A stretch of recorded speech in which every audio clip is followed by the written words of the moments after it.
सैया राजा राजा राजा राजा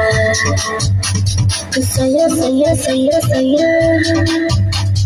राजा राजा राजा राजा रात के 12 बजे एगो लालटेन लगे रात के 12 बजे एगो लालटेन लगे कुछ करेबो हम दीवार के करदा उठा के करबो प्यार के मुंडी छजा राजा हमरा से मिल राजा मुंडी छजा राजा हमरा से मिल राजा कोई का ओह तू दीवार रे करदा उठा के प्यार रे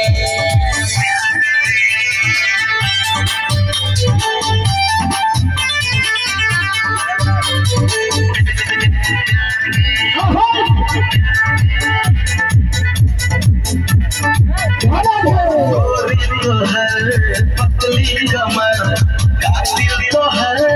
तिरछी नजर को असर दिल के भीतर कटू ने जिंदगी तोरा बिन हमर के कहे जियो कसम हमरा ए ना सजा मुंडी छजा राजा हमरा से मिल राजा खुद को ओह तू दीवार रे करदा उठा के प्यार रे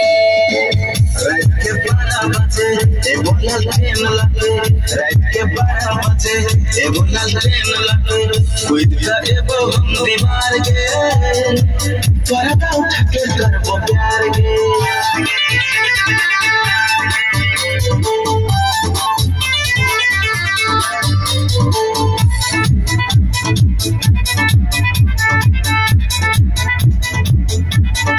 भोला सजन प्यार सजन तरपैया अगला गोर बदन